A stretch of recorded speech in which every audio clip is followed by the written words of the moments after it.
ou fora do prédio? Quem acha que é fora do prédio? Bom, pode ser meio a meio aqui. Isso é o que os dados nos mostram. Então, isso aqui são só policiais que foram, receberam tiro quando estavam respondendo, estavam socorrendo os eventos. Não estamos falando de questão de emboscadas. Estamos falando aqui em que o atirador chega no lugar e ele começa a atirar nas pessoas que estão lá vigiando. Não, isso são policiais que receberam um tiro quando eles começaram a intervir no evento que ocorreu. Mais de 2 vezes a probabilidade deles serem mortos receberem um tiro do lado de fora. Mais de 2 vezes essa é a probabilidade. Eu sei que algumas pessoas já fizeram esse treinamento do Alert. Quem já fez esse treinamento do Alert? Temos aqui pessoas aqui que fizeram esse treinamento, já estiveram neste treinamento.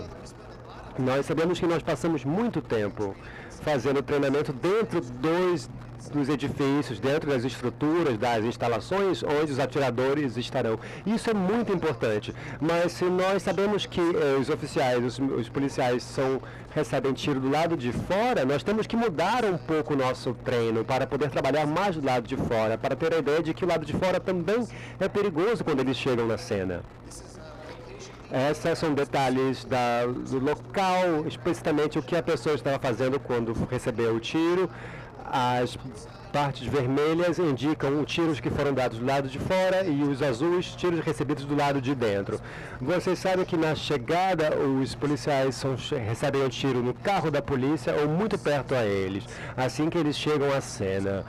Esse é o lugar mais comum que os policiais recebem o tiro. Eles podem receber o tiro quando o ataque começa em algum local, eles chegam no carro, a polícia pode ir atrás da pessoa, existe uma troca de tiros quando o policial recebe o tiro e a parte vermelha indica que o policial recebeu um tiro entre o carro e a estrutura de onde o tiro partiu, ou seja, isso ainda conta como lá fora. E também temos policiais que receberam tiro nos corredores e policiais que receberam tiro nas salas. Todos os policiais que receberam tiro nas salas, eles já estavam na sala no momento. Isso não quer dizer que eles não receberam tiro quando entraram na sala. E nós também dedicamos muito tempo em relação a isso. Eu sei que tem um pessoal da SWAT e o pessoal da SWAT adora argumentar esse ponto. Mas o que eu quero dizer é que depois... O que acontece no evento exatamente? Eles já estão na sala, eles não dão tiro assim que a pessoa chega. Bom, qual é o conselho que nós damos para você? Número 1 que nós damos para os policiais quando você recebe o chamado, tem que botar todos os equipamentos que você tem no seu carro para prestar esse primeiro socorro. Se você demora para poder botar isso e chega na cena, você talvez não tenha nenhuma chance mais, porque você pode estar em maus lençóis. Então, o que se recomenda é que nós tenhamos estes capacetes nível 3, a prova de bala, cartuchos. Bom, o nível 3 é geralmente bom para isso. E também as armas e também um rifle de patrulha. Se você nunca atirou com pistolas ou rifles antes, é importante testar e perceber a diferença entre uma pistola e um rifle. Eu posso passar o tempo inteiro treinando, o dia todo treinando como é que pode se chegar a um alvo com uma pistola ou com um rifle, e há bastante diferença. São armas bem diferentes. E se nós perguntarmos, é importante saber que a maneira que a gente se prepara, haverá mais possibilidade de sobrevivência. Então temos aqui umas informações, uma pesquisa no nosso treinamento, e temos um time de pesquisa tático que cobre uma série de coisas, desde a performance humana, do tipo, em relação às técnicas que melhoram, são melhor, técnica A, técnica B. Eu posso dar uma ideia geral dos eventos e das pesquisas que são feitas nesta área. A primeiro ponto aqui é olhar o tempo de reação. Então, nos Estados Unidos, nós temos um treinamento de polícia turística que também tem um treinamento muito específico. Se eu sou um oficial da polícia e eu estou aqui com minha arma apontando para você como um suspeito, e você tem uma arma, você não está apontando para mim, está do seu lado, ou você está querendo estar na sua cabeça, você quer cometer suicídio. Nos Estados Unidos, nós treinamos aos policiais que, ainda que você está apontando a arma para a pessoa nesse momento, esse suspeito pode atirar ao mesmo tempo, ou antes mesmo que você atire no suspeito. Isso é meio chocante de ouvir se você está aí no público. Você vai para os tribunais, tenta se proteger e vai ouvir isso. Não, isso é verdade. Não, porque isso é baseado numa pesquisa fisiológica que diz que isso deve ser verdade.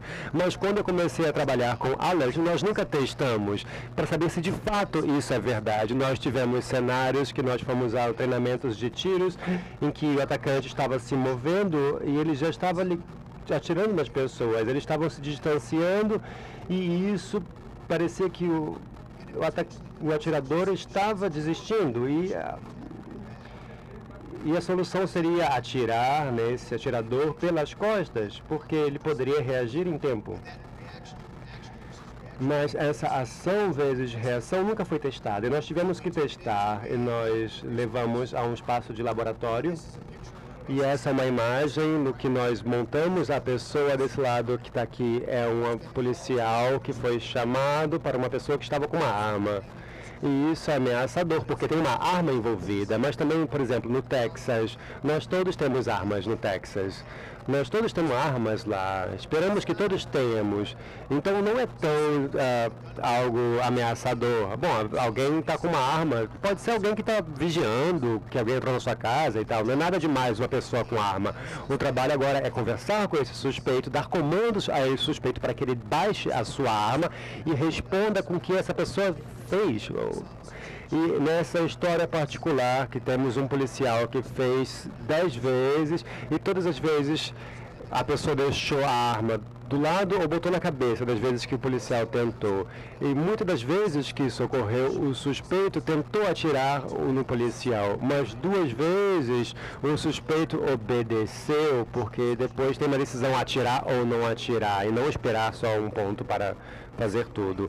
Então, ao percorrer isso, nós tivemos uma troca. Os oficiais, eles utilizaram armas de munições, uma arma que deixa uma marca e machuca um pouco a sua pele, deixa esses pequenos ferimentos.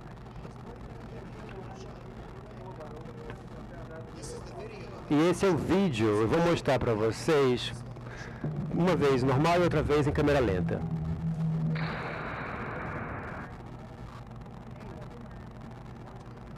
Mais uma vez.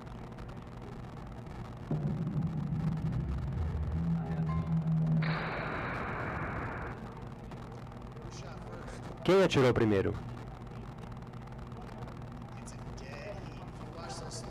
Se você olhar os dois slides, é quase simultâneo, ainda que a pessoa tem que ver todo o caminho para fazer esse movimento.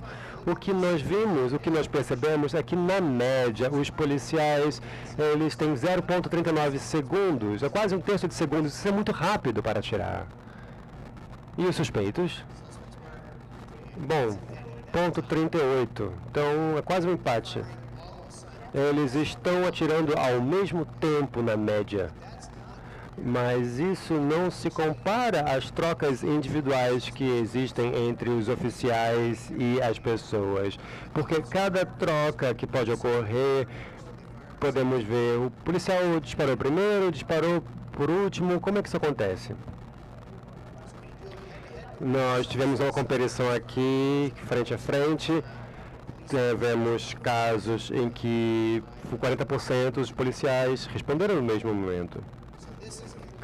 Então, isso são dados empíricos que nos informam que, por conta dos limites da performance humana, você não pode esperar que os policiais possam atirar primeiro de maneira segura com suas armas. E por que isso ocorre? As pessoas não entendem o que acontece nestas trocas. Os policiais, quando estão confrontando um suspeito, eles não estão planejando atirar, eles não querem atirar nesta pessoa, eles têm que entender o que está acontecendo para usar as forças que são necessárias. O suspeito, quando ele vai atirar, ele só tem que agir, ele já tomou a decisão, ele sabe o que vai fazer. Então, quando o suspeito começa a agir, o policial tem que observar o que está acontecendo, ele tem que se orientar e dizer, isto é ameaçador nesta situação particular, eles têm têm que decidir o que eu vou fazer com isso, atirar. E aí sim, de fato, eles têm que atirar. Enquanto o suspeito só tem que mover para essa última fase, essa ação que é atirar. Então leva mais tempo para os policiais observarem, orientar para chegar ao ponto da ação.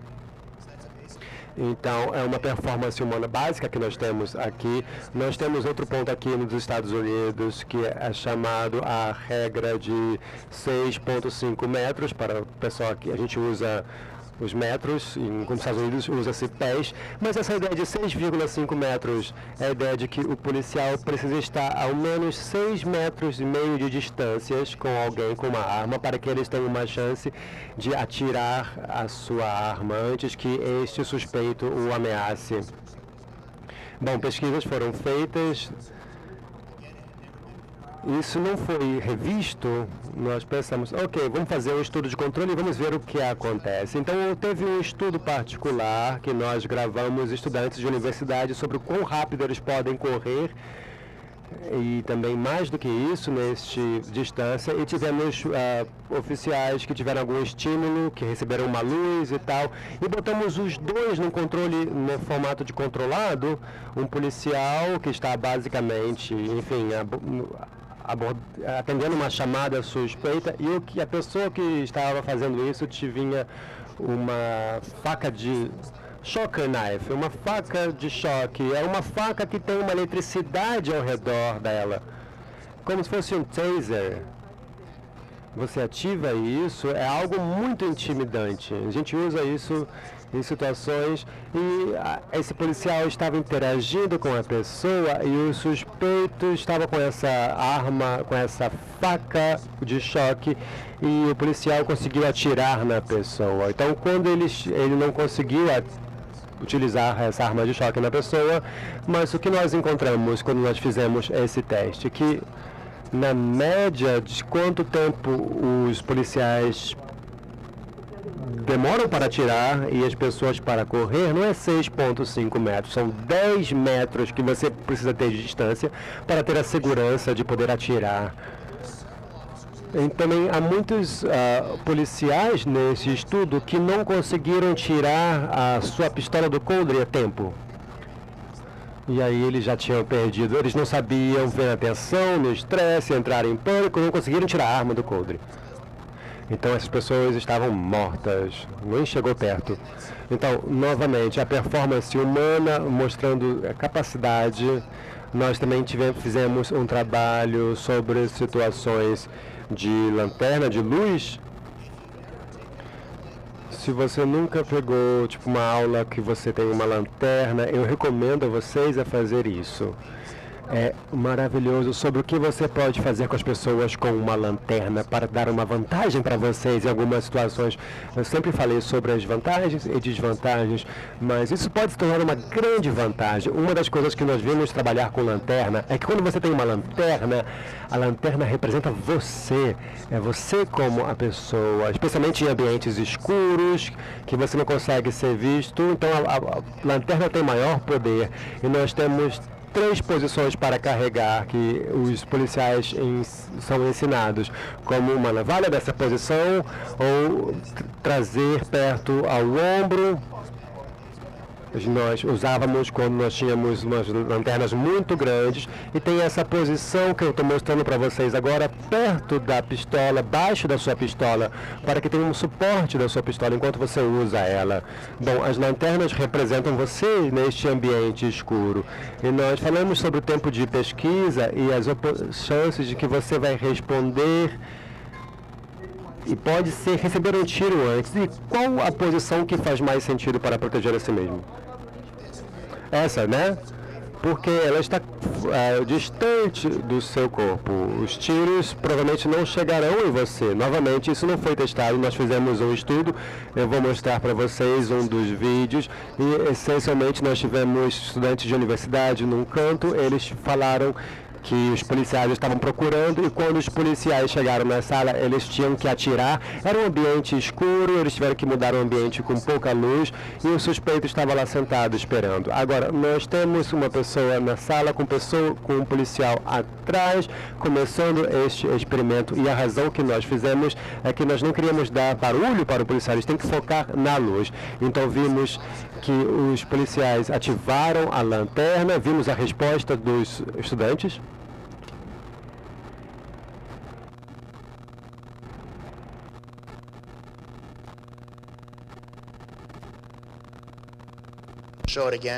Vou mostrar mais uma vez, para que vocês possam ver. Vocês viram uma vez.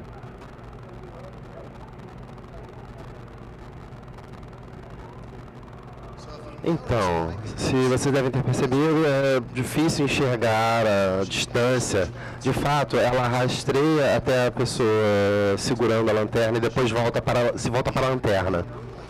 Numa sala desse tipo, em que as salas são mais claras, você tem uma lanterna mais poderosa, geralmente é um derrame de luz que ilumina tudo. Porém, mais uma vez, a lanterna é tão poderosa que, ainda que ela tenha visto, o suspeito acabou atirando a lanterna. E isso pode ser confirmado de forma consistente. Observando os dados por precisão, com que precisão o suspeito atirou no policial? O que vemos aqui é que eles atiraram com menos êxito numa situação mais complicada. Ou seja, mais uma vez, existem estudos e mostram que ele conseguiu fazer isso metade do tempo. E como estamos falando sobre muitos estudos, temos estudos universitários, trabalhando com estudantes, esse vídeo em particular vai mostrar que o universitário está abaixado numa esquina. Nós não pedimos para ele fazer isso, ele simplesmente decidiu fazer por conta própria. E número 2, ele tem um chapéu de cowboy que ele está segurando, e quando a cortina sobe, ele joga o chapéu de cowboy, e aí vocês podem ver isso.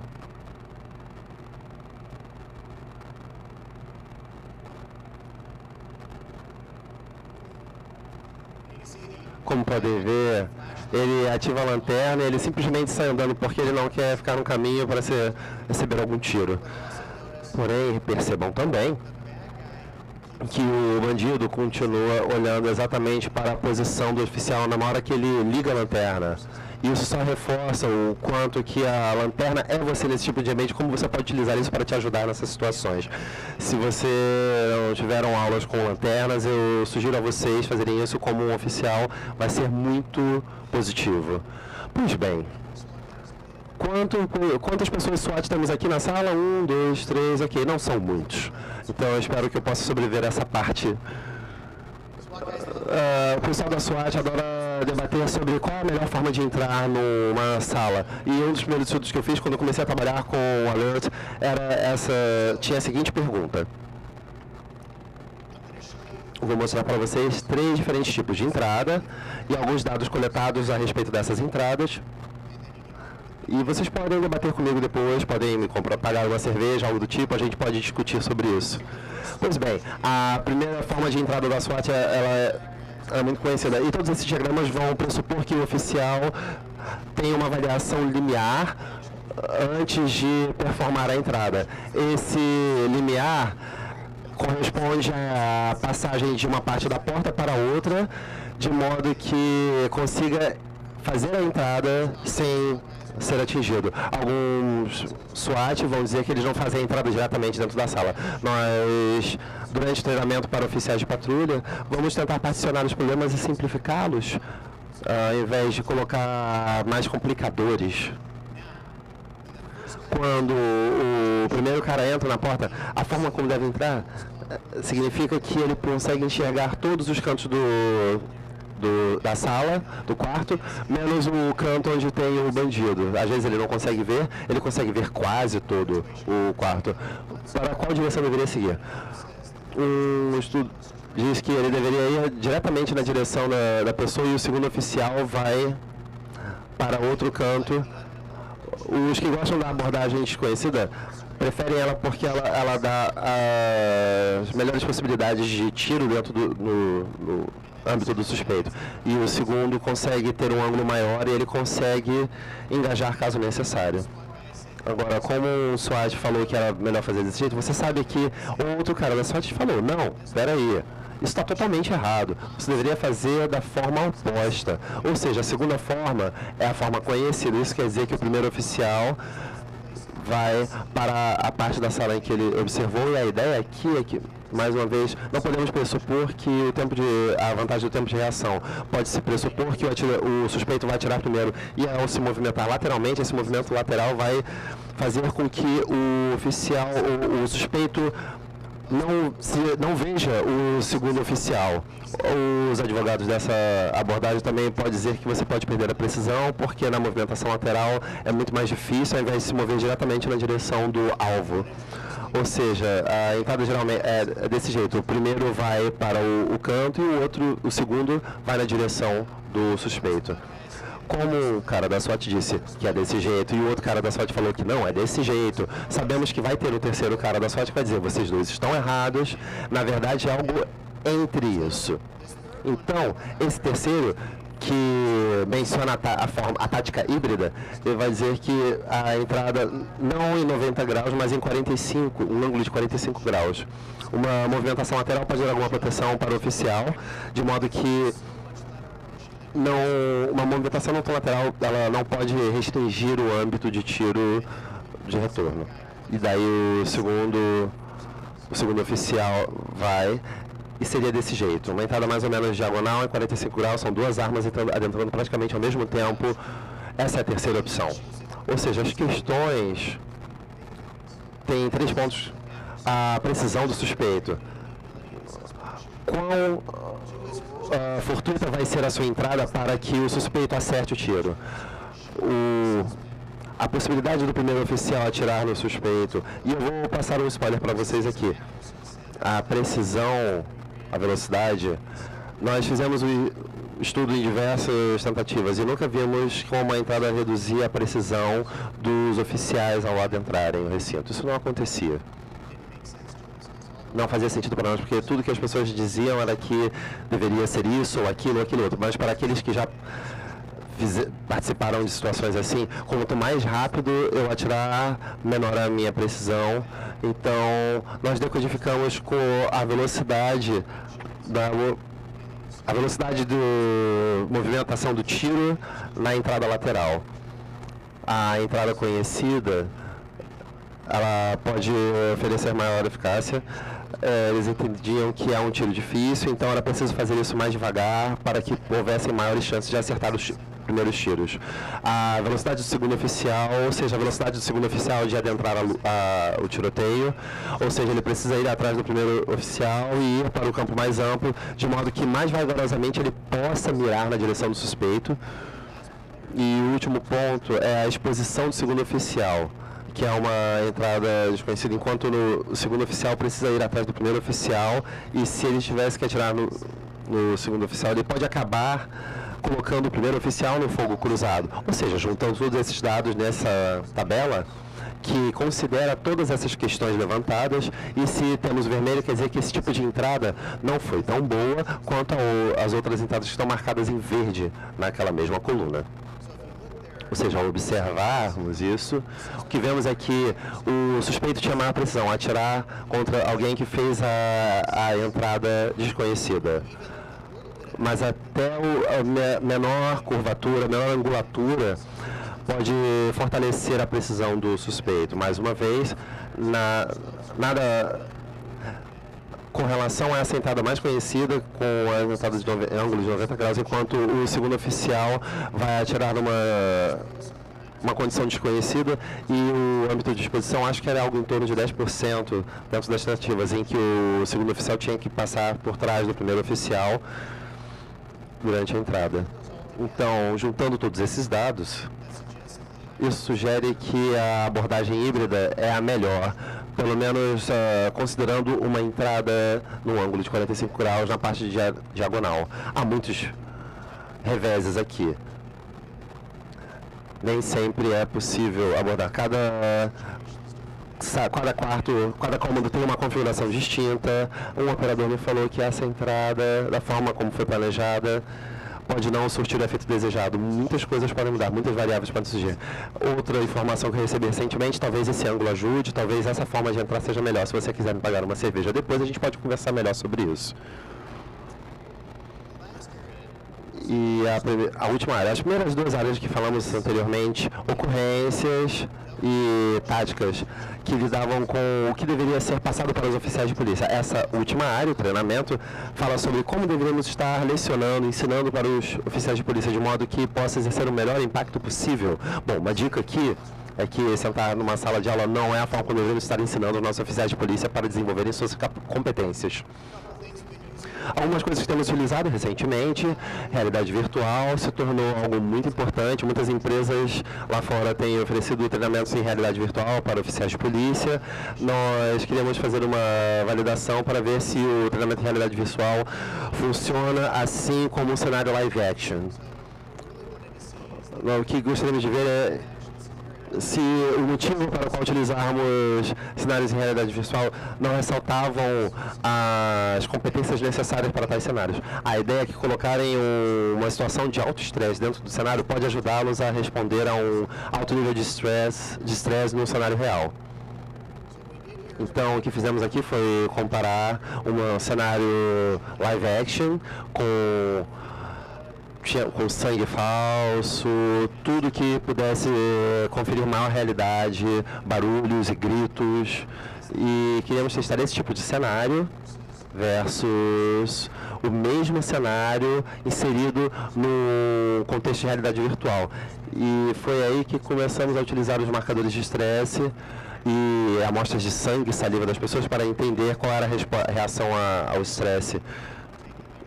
As medidas são tomadas meia hora antes, meia hora depois, 5 minutos depois do estudo e daí 30 minutos depois do estudo para ver se temos um aumento. E o que eu vou mostrar para vocês agora é um vídeo com a configuração para o cenário live action.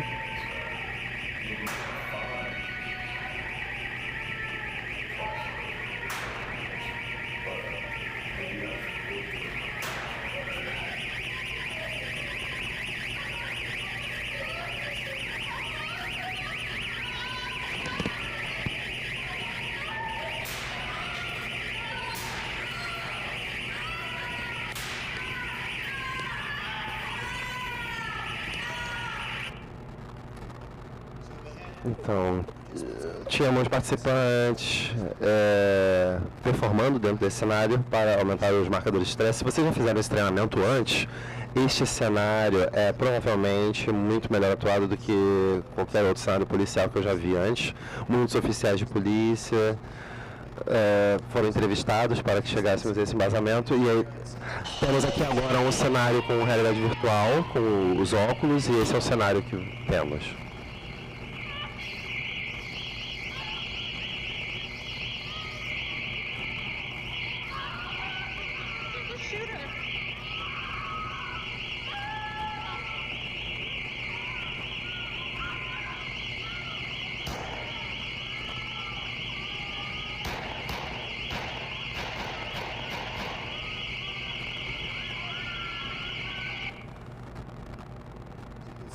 Como podem ver, é muito similar ao cenário real. Tem até a mesma direção de arte péssima no nosso cenário live action e, de fato, produz praticamente uma resposta de estresse muito similar, tanto no cenário real quanto na realidade virtual. A realidade virtual é uma ferramenta útil, de fato, para a inoculação ao estresse de oficiais de polícia. Também fizemos rastreamento visual. Basicamente são óculos que têm algumas câmeras que apontam para os seus olhos para ver os pontos que seus olhos focam, e daí gravamos a cena e depois o computador compila esses dois lados para ver o que o oficial foca. Colocamos uma equipe da SWAT para que utilizassem esses rastreadores visuais durante uma abordagem em uma casa. Podemos ver, os pontos vermelhos é onde eles estão olhando. A cauda é o que denota que estavam olhando anteriormente, ou seja, o trajeto da visão.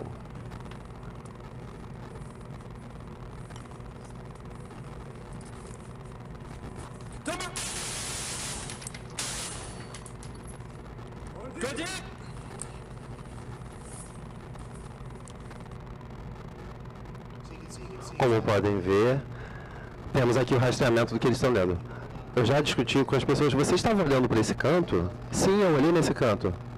Mas parecia que você estava olhando. Agora você consegue responder se você pode mostrar se a pessoa olhou de fato para aquele canto ou não. Você também pode pegar objetos que estavam no ambiente para ver quanto tempo eles passaram olhando para esses objetos, utilizando mapas de calor, ou seja, temos um alvo aqui, eis aqui onde as pessoas focalizaram e pode-se ver onde elas estavam olhando de fato. Isso oferece uma ótima ferramenta de treinamento para entender o que eles estão fazendo e por que eles estão fazendo. Eu sou alguém da academia e é preciso falar sobre teoria em algum momento, é um requisito e agora os oficiais da polícia, quando eu falo de teoria, geralmente eles reviram os olhos porque eles não têm visto teorias úteis que os ajudem a fazer o que fazem. Então eu vou falar sobre uma teoria do treinamento e aprendizado que com a qual começamos a trabalhar e que esperamos que dê resultados no treinamento para as forças policiais. Ou seja, no treinamento tradicional, no modelo tradicional de treinamento, quantas pessoas, e eu vou falar corretamente, quantas pessoas jogaram futebol? Não é o soccer. Quantos de vocês treinaram futebol driblando cones? Quase todo mundo que treina futebol faz isso. E por que é preciso fazer isso? Bom, em última instância, deve ensinar como se virar, como se movimentar diante de oponentes. Parece que está chovendo? Bom, deve ensinar essa competência, essa habilidade. E com base nessa filosofia tradicional de treinamento que eu vou discorrer. E tudo começa com a percepção que leva a nossa ação, que guia a nossa ação no mundo. O modelo tradicional diz que nós observamos as coisas, vemos informação, ela volta para nós, porém de alguma forma é insuficiente. Não basta para que possamos agir. Ou seja, é preciso fazer um processamento no nosso cérebro. Pense nisso como algo que deve ser pensado, de modo a processar a informação, e daí, com base no que eu processo, eu posso agir. Ou seja, a ideia é que a informação que entra nas nossas mentes geralmente não é tão boa, ou seja, não basta para agir. E ao colocar isso no pensamento tradicional sobre o processamento de informação, e devido à nossa crença, tem muitos efeitos. Um deles é a decomposição. E eu vou mostrar para vocês outro exemplo de decomposição. Porém, isso significa que nós podemos particionar uma habilidade em suas partes componentes, daí podemos juntar essas partes. Ou seja, se você aprende uma boa técnica a partir do drible desses cones, daí você pode agora colocar um oponente e você vai transferir para a ação, no modo real, com o oponente real. E existe a crença de uma técnica perfeita, ou seja, quer dizer, existe uma forma correta e uma forma errada de fazer as coisas. E devido a essa diferença entre certo e errado, o trabalho do treinador é dizer para você a forma certa e apontar quando você não estiver fazendo da forma correta. E daí fazer com que você drible centenas ou milhares de vezes até que você consiga fazer da forma correta. E a forma correta pode ser um pouco adaptada de acordo com a situação, porém, após aprender a forma correta. Só aí você pode adaptar. Esse é o modelo tradicional. A decomposição, mais uma vez, driblar os cones. Eu vou mostrar para vocês um exemplo de um vídeo de um cara ensinando um chute de bicicleta e é um exemplo muito clássico dessa forma de decompor uma movimentação.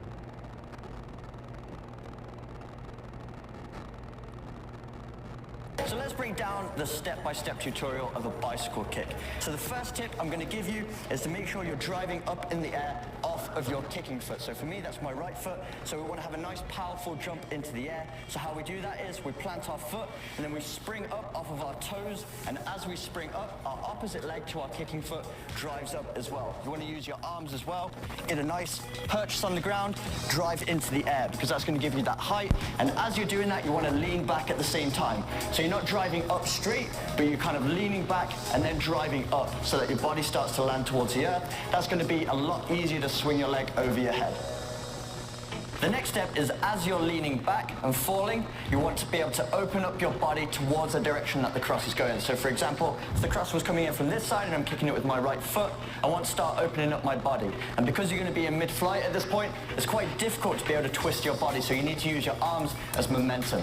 So I like to use my left arm and almost make it look like I'm opening a window or something. That's just going to allow me to twist so that opposite leg can come across. You almost want to hit it on the side. It's going to provide a better clean strike on the ball and also a safer landing, so you can extend your arm and cushion your fall. Now when it comes to... So he goes on and on. E aí ele vai falando, cada passo que ele adiciona para ensinar isso. O que está faltando nisso tudo? A bola. Bom, nós voltaremos a isso já. A bola está faltando. Nós fazemos este tipo de treinamento tradicional na aplicação da força também, nas forças de segurança. Pensem em bombeiros, ou então, por exemplo, quando situações em que você tem que atirar em alguma parte e você tem que ver a eficácia do seu tiro. Então, quando nós treinamos oficiais policiais, a gente treina com isso todo o tempo. E nós voltaremos porque isso pode ser um problema. Este é um exemplo do controle de mãos vazias que é ensinado aos oficiais policiais.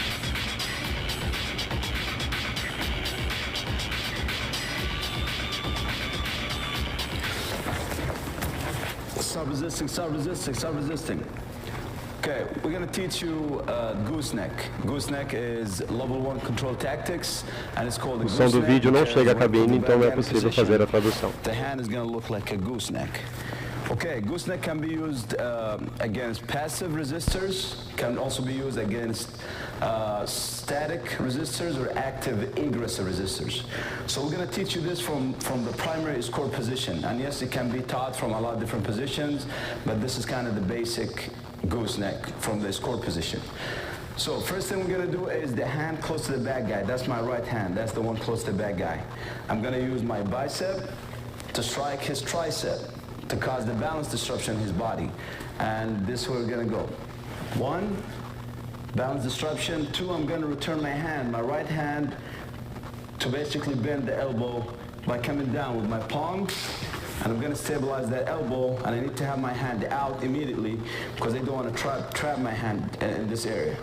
Second thing I can do is to come back using behind my thumb, using this area in my thumb.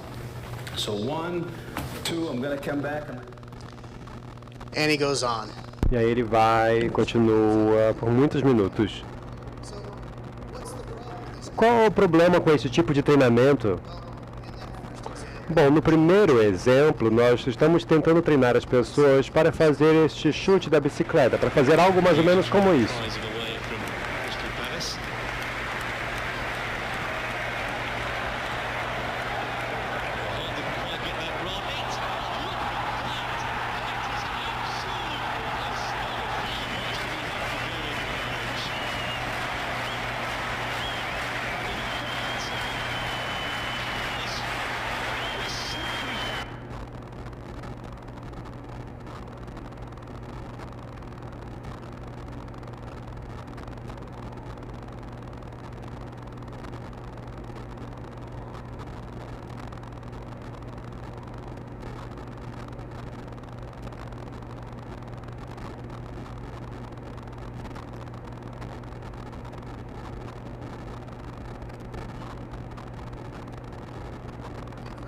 Incrível, né?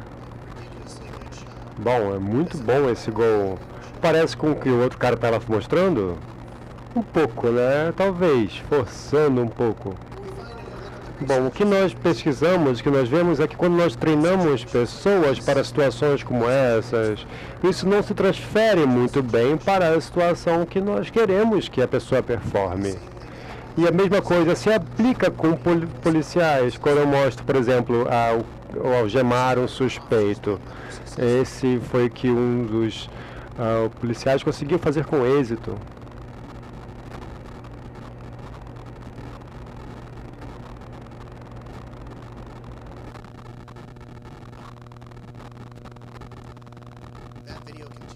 E o vídeo continua com o suspeito recebendo o taser, e ele consegue sair e consegue correr.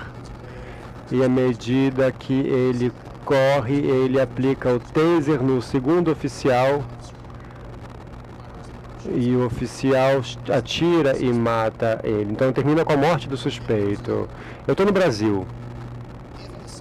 Se o suspeito estiver no solo, no chão, e tem duas pessoas no chão pegando essa pessoa que está sendo submetida, ela consegue se recuperar? Não, não é. Mas nós estamos aqui ensinando aos policiais para que, como é que essa operação funciona para que não se transfira com o que ocorreu aqui. E este é um problema real. E qual a solução que nós podemos trazer? Bom, vamos chegar a uma teoria que funciona. E essa teoria se chama dinâmica ecológica, que veio do mundo dos esportes, é por isso que eu tenho muitas fotos aqui de esportes. E é uma combinação de duas outras teorias que são aplicadas no mundo do esporte. E, novamente, a teoria começa com a percepção. Essa teoria também começa com a ideia de percepção, de que a percepção é direto, já há bastante informação no ambiente para que você veja o que está acontecendo e haja. Você não precisa processar, você ensina as pessoas o que elas têm que detectar e que tomem ações imediatamente. E a outra ação é que, à medida que você está atuando, essa ação está informando a sua percepção, está um looping, então essas coisas se retroalimentam. Isso é crítico, nós falaremos sobre isso. A grande teoria que nós temos, que tem a ver com a dinâmica psicológica e ecológica, a razão que eu tenho uma figura da escada é que uma das descobertas da psicologia é como as pessoas veem esta escada.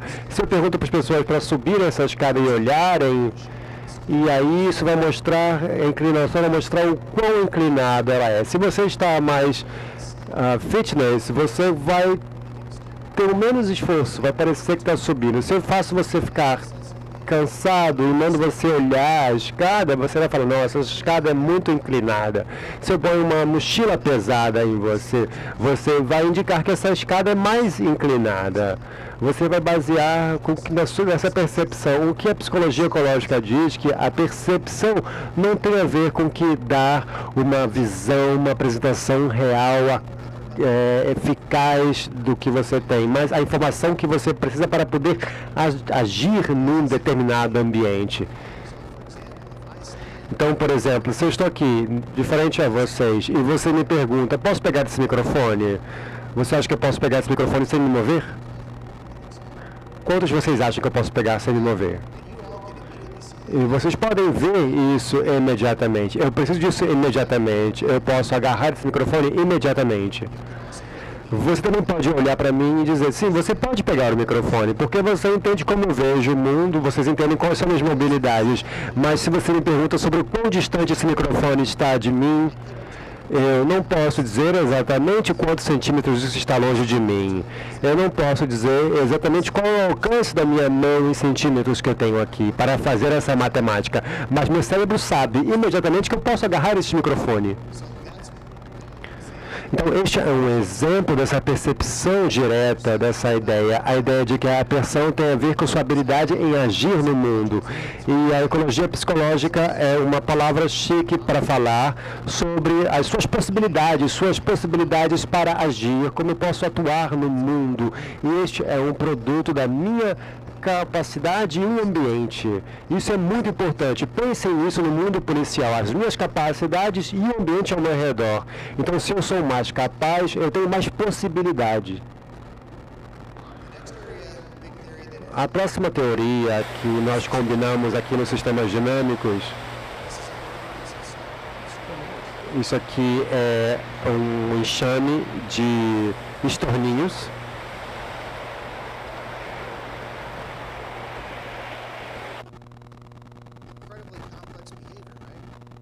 Bom, é um comportamento complexo. Uma das características do sistema complexo é a questão da auto-organização. Que o sistema se organiza por si próprio e tem alguns sistemas próprios. Uma das pontos que nós temos aqui são os attractors. como eu posso ir para poder fazer uma coisa. Algumas das coisas são mais eficientes e melhores do que as outras, e outras coisas são mais eficientes ou não, dependendo da situação. Então você vai notar, quando eu tenho o microfone e você me pergunta para poder agarrar, se eu tenho que pegar, eu consigo facilmente. Mas eu não posso pegar dessa maneira. Posso pegar, fazer algo esquisito e pegar também. Todas essas são as maneiras que eu posso agarrar. Pensem isso no espaço que está sendo mostrado aqui. As áreas mais profundas são as maneiras mais eficientes de fazer as coisas, são os attractors, são esses atratores. Então eu estou gravitando a essas coisas. A maneira menos eficiente seria essa montanha vermelha. Ela está me distanciando dessas primeiras soluções. Como é que eu aprendo essas coisas? Através do processo de agarrar diversas coisas. Por toda a vida eu faço isso. Então eu fico muito bem em saber o que eu posso agarrar, o que eu posso segurar, o que é mais eficiente. Agora, o que acontece se o meu braço fica ferido e eu não posso usar meu braço principal, por exemplo? Eu posso segurar com outro braço. E se vai ser tão eficiente quando usar meu braço principal? Eu posso não, mas eu posso dar um jeito. Então esse é outro atrativo para essa situação. Então, se nós botamos esses dois pontos juntos e chegamos a um quadro geral, nós temos uma ideia da percepção direta, o que nós precisamos do ambiente. Essa percepção da percepção é a linha de ação, né? A ligação de ação. Então, por exemplo, a bola está faltando para esse cara que está mostrando o chute da bicicleta. Não quer dizer que eu posso fazer este chute. Eu tenho que combinar essas várias etapas para poder chegar e chutar a bola. E se eu não treino com essas duas coisas, com a conexão dessas duas coisas, eles estão perdendo uma ligação muito importante, que é a informação do ambiente e a ação em si. Então, quando eu treino, eu tenho que me concentrar em pegar esta informação e conectá-la à percepção da ação. Não há uma melhor técnica. Se você viu, por exemplo, essa paisagem que eu mostrei, aquele vale, vocês perceberam que tem um vale mais profundo, tem um vale mais raso. Essa também é uma maneira aceitável de fazer isso. Não pode não ser tão eficiente quanto a outra, mas o fato de que haja diferentes soluções e possa funcionar, isso está aí. E eu posso voltar aqui para a ideia das possibilidades que são produtos das minhas capacidades com o ambiente ao redor. Então a sua melhor técnica pode não ser a minha melhor técnica, porque eu sou feito de maneira diferente que você. Então há muitas variações aqui. Então isso quer dizer que é importante pensar nessa questão da ecologia, da dinâmica ecológica, o foco na meta que você quer alcançar e não como você quer parecer fazendo isso. Essa é só o quadro geral. Se a gente tem uma perspectiva de treino ou então uma abordagem orientada pré-restrições, nós temos aqui uma intenção. Eu estou fazendo esta atividade na minha prática porque isso produz tal coisa. Isso é algo para vocês. Se eu penso, por exemplo, vocês já fizeram pelos cones o zigue-zague e vocês pensam, por quê? Aí vocês, já pensaram por que vocês passam pelo cone no zigue-zague? Talvez essa intenção não foi informada, mas você como aprendiz não sabia do que você poderia tirar proveito disso. Não havia explicação explícita. Isso é o que você está tentando fazer. A outra ideia é restringir para a ideia de você restringir para possibilitar. É essa perspectiva. Eu não posso pegar para uma criança e falar assim, você não vai jogar futebol. Eu preciso ensiná-la cada ponto de maneira simples para que eles possam ver as coisas.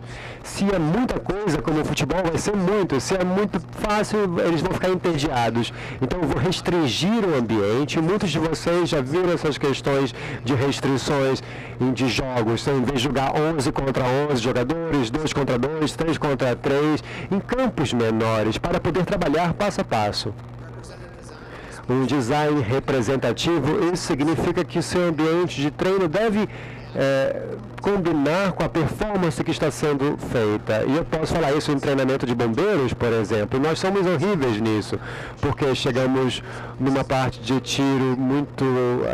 tem papéis com os alvos, você tem que botar pressão, quanto tempo você tem que fazer rápido para chegar ao alvo, mas nós não estamos informando essas percepções, como elas serão feitas, como um tiro vai ser feito na rua.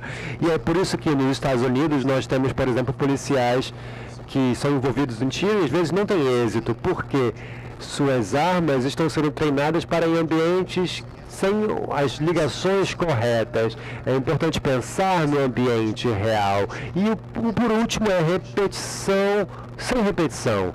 É repetição da meta sem repetição da técnica. Então o que eu estou preocupado agora é assegurar-me de que você possa fazer isso bem. Essa ideia vem de um cara chamado Bernstein. Ele é um russo no começo do século XX, que ele foi descoberto agora, só foi traduzido para o inglês em 1960. Ele fez muito trabalho como ferreiro. Ele trabalhou como ferreiro, por exemplo, o martelo faz o mesmo movimento sempre. Ele percebeu que há uma infinita variações que um ferreiro pode ter, mas o resultado final sempre vai ser o mesmo, porque há muita variação no ambiente, mudança do que pode acontecer, e também repetição com repetição mostra que isso pode proteger as pessoas contra lesões de repetições, porque quando eles fazem a mesma coisa repetida, isso pode trazer lesões do esforço repetitivo. Eu dou aqui alguns exemplos práticos. Esse aqui é Greg Saunders. Ele é um técnico treinador de jiu-jitsu nos Estados Unidos. Ele usa essa técnica, ele apresenta essa atividade para muitos estudantes iniciais nas suas salas. Olá, esse é o coach. Nos últimos meses eu tive muito contato com vocês e pergunto como nós estamos usando essa abordagem ecológica para a nossa prática. Muitos de vocês puderam vir aqui experienciar por vocês mesmos, mas vocês que não puderam, vocês vão ver agora o que eu faço para compartilhar para uma classe, como nós podemos usar essa abordagem. Vocês veem como eu uso essas coisas na câmera e como num ambiente de classe. Agora, quando você olha esse vídeo, você também entende que todo mundo na classe tem um cinto azul, ou uma faixa branca ou azul. Então todo mundo aqui tem menos de 1 ano de experiência. Nesse vídeo você vai ver como nós usamos jogos com simples tarefas para criar comportamentos complexos. Nós não temos a técnica específica, eu espero que esse vídeo mostre para vocês como nós podemos designar, fazer o design de uma prática. Muitos de vocês já estiveram ao mínimo nessas aulas, então nós continuaremos aqui mostrar como nós podemos pular. Então, estamos aqui fazendo a fundação da nossa guarda, especificamente estando em frente nesse jogador. Agora trabalhamos nesta parte inicial, mantendo as conexões com nossos pés e mãos. Lembre-se que a função fundamental é muito importante, que você não pode fazer isso, senão você vai perder suas conexões. Nós falamos disso. Sua mão e pé deve estar nesta posição. Agora, tem essa informação na cabeça de vocês. Nós estaremos nesse primeiro jogo. O jogador que vai estar no chão, ele vai estar nessa posição. Eu quero que vocês façam essas conexões nessa posição. Então a meta de vocês é ter os pés atrás do joelho dos oponentes. E aí eu quero que vocês consigam agarrar as pernas dos oponentes. Eu quero que vocês façam essa posição o máximo que vocês consigam. E o outro vai usar a mão e vai estar mais perto de você. Eu não quero que o jogador corra, que o outro corra. Eu quero que a pé fique nesta posição. Isso está simples para você? Agora vamos só jogar e perceber. Vamos lá, 1, 2, 3. Nessa aula nós estamos trabalhando de barriga para cima. O jogador que está no chão, ele começa a construir a fundação da sua posição, mantendo as conexões com as pernas. Nesse jogo, eu dou a parte que está no chão o objetivo de fazer essa conexão, especificamente prendendo através do pé o outro jogador. Durante esse jogo, o estudante ele vai permanecer nessa posição e vai focar em tarefas simples. Isso vai permitir-lhe organizar seu comportamento de uma maneira significativa, sem muita coisa para pensar. Como você pode ver nesse vídeo, ainda que sejam estudantes do nível básico, eles conseguem performar movimentos que percebam uma guarda bem desenvolvida, só fazendo tarefas bem simples.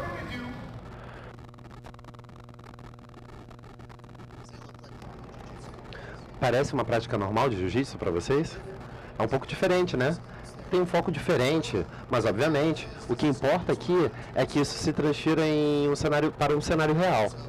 Então, a próxima que vocês vão ver é um dos seus faixa azul durante uma competição de alto nível. Vocês vão vê-lo utilizando essa abordagem da guarda aberta e buscando travas da perna.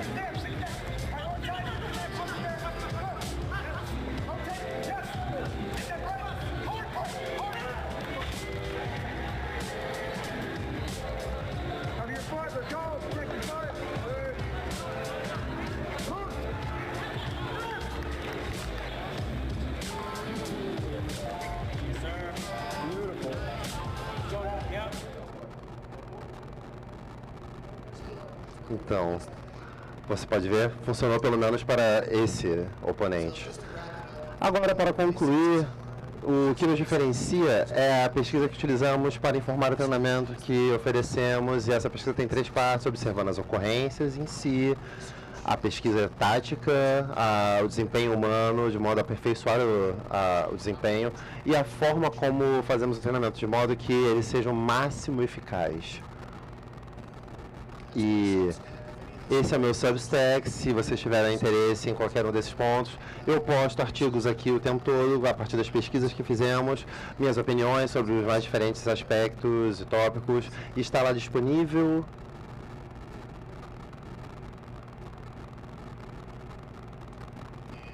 E esse é meu endereço de e-mail, e se puder ajudá-los com qualquer outra coisa, por favor, terei o maior prazer em fazê-lo.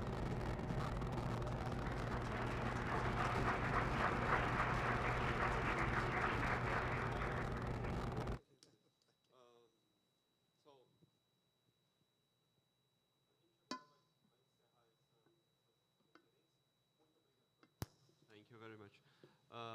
It was very clear and amazing conference. Thank you very much. O professor Pitt vai estar à noite conosco na sessão depois do coffee break, 18h40.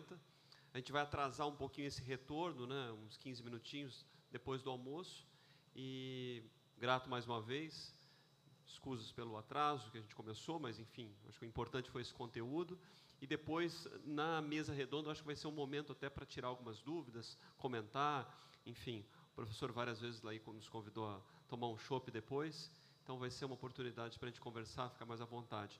E a conferência era justamente para ele dar um panorama e mostrar esse trabalho que é feito na Universidade do Texas, no Allard Instituto. É isso, obrigado e até logo. Tem outras mesas acontecendo também no andar de baixo. E a gente continua aqui, 1h35, mais ou menos, a gente volta. E ali embaixo é um pouco antes, por conta do horário dos convidados. É isso, obrigado.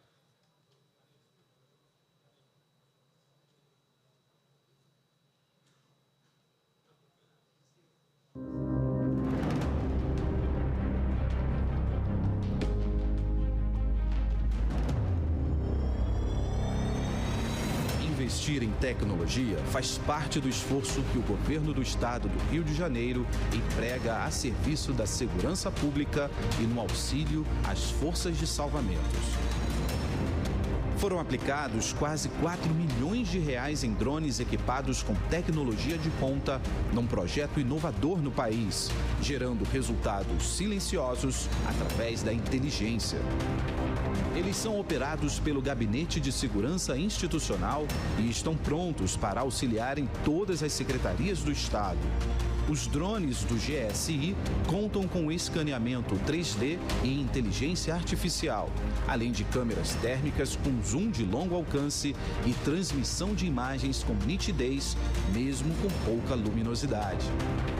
Com os aparelhos, é possível realizar monitoramento em regiões e vias no enfrentamento da criminalidade, na assistência a grandes eventos, no reconhecimento facial de procurados da justiça e de placas de veículos, no auxílio ao combate a incêndios e no pronto-socorro em caso de desastres naturais. Isso gera mais economia no emprego de recursos. Os novos drones significam um estado ainda mais seguro e tecnológico para os fluminenses.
Brasil.